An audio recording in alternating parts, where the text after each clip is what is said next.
Ahmed.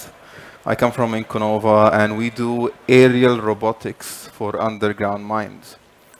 I'll try to keep the talk short and leave more room for questions.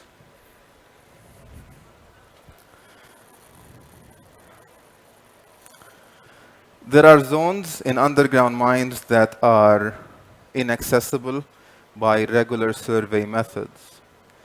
Overpasses, stopes are examples of these zones, and our drones and the navigation system and the scanning system that goes on top of it go and fly into these zones to survey them.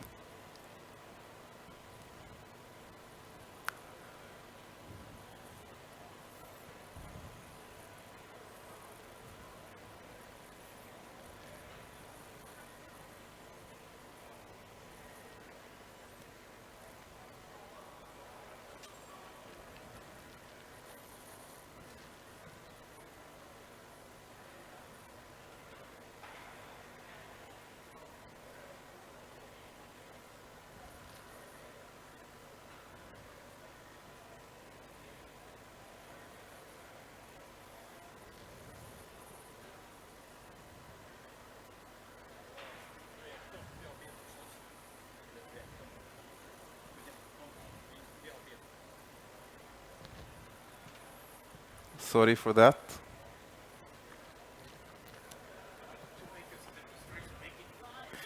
So meanwhile, as they're fixing the projector, you can take a look at not how the end product looks, but on the amount of sensors and the computation on board that goes on navigating and automating a flying object in such an infrastructureless zone.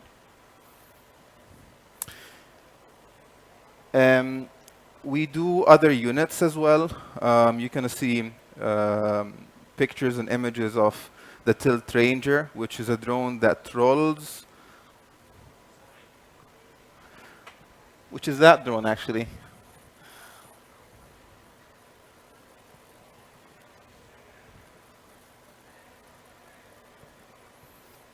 Okay, that's better, although it's a little bit dark. Anyways, but that's a picture of a Tilt Ranger, and this has been selling since 2016. So as we said, there are some inaccessible zones that we go in, fly in, and survey and create a 3D laser map of. More recently, we have been creating an autonomous navigation solution that can work in such zones. That's an example mission and how it looks like. We go into a stope and we create a 3D point cloud.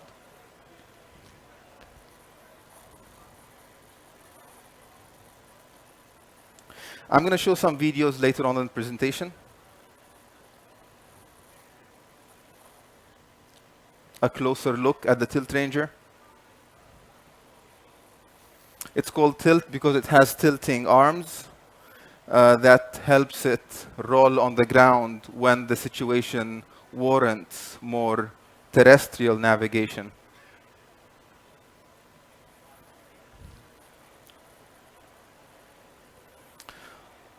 This is the Tilt Ranger's smaller brother, and it's only for visual inspection. It also has the same concept of hybrid navigation, rolling, flying, and climbing. It has a maximum payload of 300 grams. The Ranger has a maximum payload of around 1 kilogram.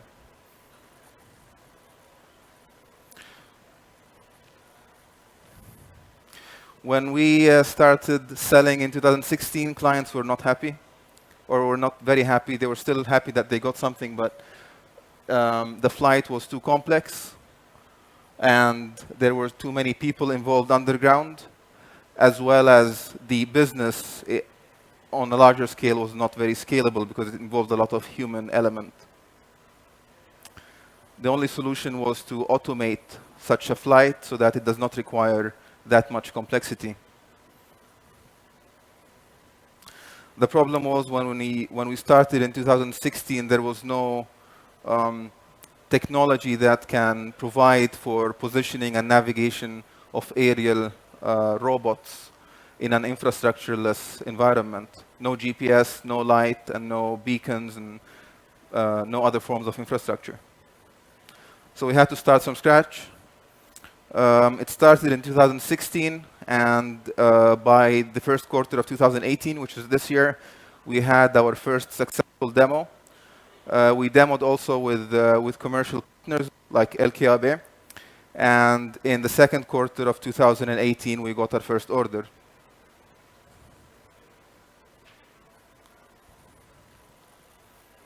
The autonomous navigation technology is an architecture of LiDAR sensors and SLAM technology. We don't rely on visuals.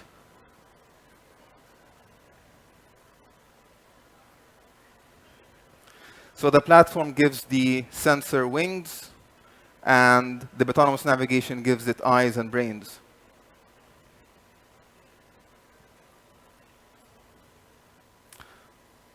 Example clients and companies that we have worked with, LKAB and Boliden in Sweden, but 90% of our sales so far have been outside of Sweden, mainly in South America. North America is also a big market, and we're trying to expand in Europe as well. These are some just pictures of things that are going on with our products. This highlights the collision avoidance system that we have. This is how the drone looks like as it disappears in the dark abyss of the zones that we fly into. And the topmost picture is actually a picture of an alternative sensor that we use called structured light. And it can be used to detect cracks. So we are sensor agnostic as well. We can put other sensors on our platform. I'm going to switch to some videos.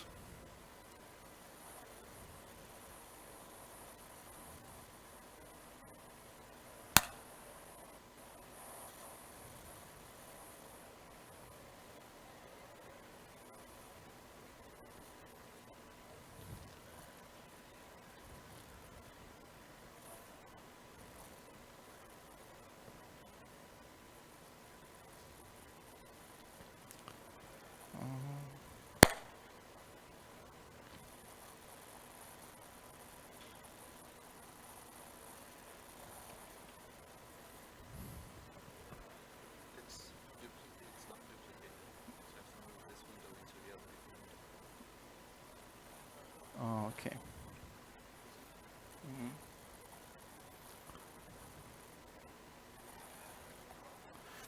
Okay, so this is an example. This is from LKAB Malmberget, from our latest mission with the autonomous system. And in here, you can see how the real-time map is navigated to the operator station, the ground station, as the drone is flying into the inaccessible zone. I'm going to just fast forward it.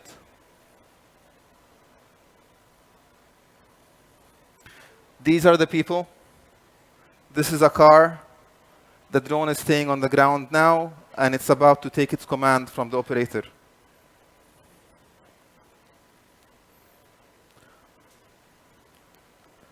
This is shown on a laptop right here.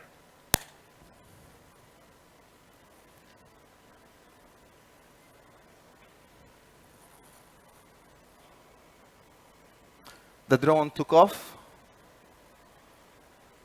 It's moving into the unknown zone, which is somewhere there.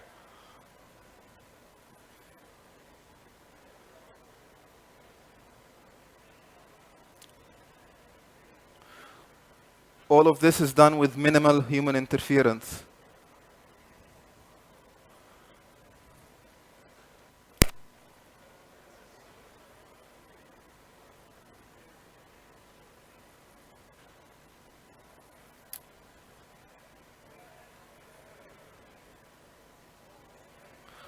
Now it's scouting the underbelly of that zone.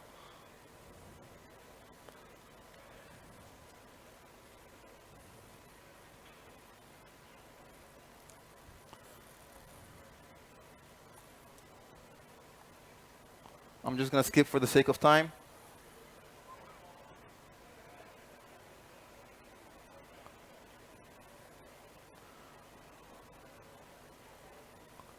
I think this is when it landed, but maybe if we...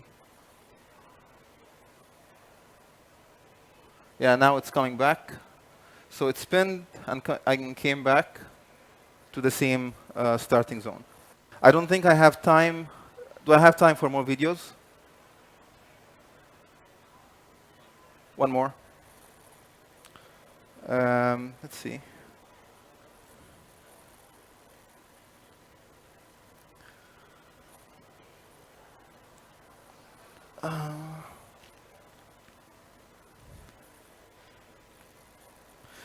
I'm not sure how to get the video from here to there, but it's okay. It's okay because I think I'm going to reserve the rest of the time for questions.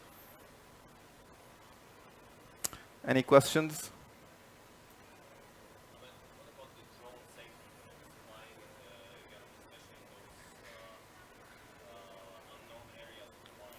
When yes, there is a risk that it will collide against a rock or anything that exists within these inaccessible zones, and there is a risk that we lose the drone. Every flight that we do in underground mine, there is a risk that we lose a drone. We cannot use protective covers when we're creating 3D point clouds because it will shadow the final map, but we use collision avoidance. So we don't have a mechanical protection, but we have a sort of an electronic or a software protection for it.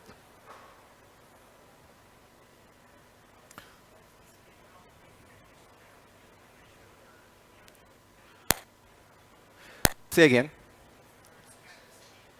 The scanning speed. So the question was, what's the scanning speed and how quick can we perform a scan? Usually a stope that's about 30,000 cubic meters would take no more than 5 minutes of flight, if not less. The preparation time is around 20 minutes. So setting up from the car takes 20 minutes from the truck that we mobilize in. Flying in and flying out, it's usually within the 5-minute limit. Yes. Once you retrieve the drone, 15 minutes or 20 minutes after that, you get a raw point cloud. When we get to our base office or base station, we can refine that point cloud or mesh it or have post-processes on it.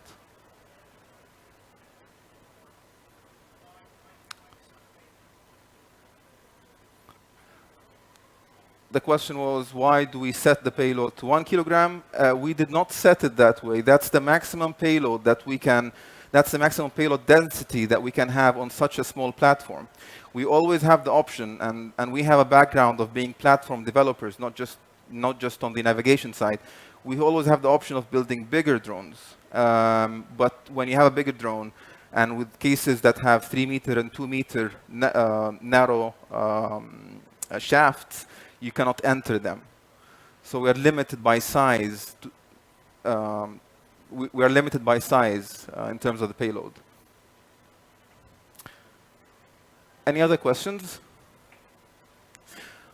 I am available at the EIT Raw Materials booth. I'll be happy to receive you today and tomorrow.